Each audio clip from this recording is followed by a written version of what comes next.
So మొత్తానికైతే జామ తోటకి తీసుకొచ్చేసారు నన్ను. చాలా బాగుంది, సినిమాల్లో చూస్తాం కదా, చక్కగా బ్యూటిఫుల్ ఉంది. ఎన్ని ఎకరాల్లో ఉందండి? ఇది 1 ఎకర్ ఉంటుందండి, క్లోజ్ టు 1 ఎకర్లో ఉంటుంది. ఓకే. సో ముందుగా ఒక జామకాయ తినండి మీరు. యా యా బాగా మాగిపోయిందిగా. యా, ఇది కరెక్ట్ అయిపోయింది. ఇది ఇప్పుడు మంచిగా. సో ఇలాగే తినాలంటారా జామకాయని? ఇలాగే తింటే మంచిది. ఒకసారి టేస్ట్ చెప్పండి మీరు ఎలా ఉందో. తీయగా యా, భలే ఉంది.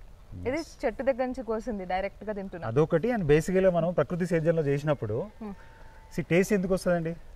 జనరల్గా ఇప్పుడు మన కెమికల్ ఫార్మింగ్లో చేసే వాటికి దేనిలో కూడా టేస్ట్ ఉండట్లేదు. ఈ మధ్యన ఏమవుతుందంటే, మీరు డేకీషాలో మొహం పెట్టిన, డేకీషా అంటే మన కంచులు ఉంటుంది కదా, కంచుల్లో మొహం పెట్టినా కానీ మీకు ఆ స్మెల్ రావట్లేదు. ఇంతకుముందు ఒకప్పుడు ఎలా ఉండేది, ఇంట్లో వండితే ఆ వాడంతా కూడా స్మెల్ వచ్చేది. సో ఆ టేస్ట్లు కానీ ఆ ఫ్లేవర్స్ కానీ ఇప్పుడు లేవు. సో దానికోసం ఎందుకు లేవు అంటే, ఇప్పుడు మన కెమికల్ ఫార్మింగ్లో ఏదైనా కానీ ఫోర్స్ చేస్తున్నాం మనం. అంటే ఒక జామకాయ పెరగాలన్నా, ఒక ఆకుకూర పెరగాలన్నా, మీకు ఒక ఆకుకూర ఎగ్జాంపుల్ చెప్తాను నేను.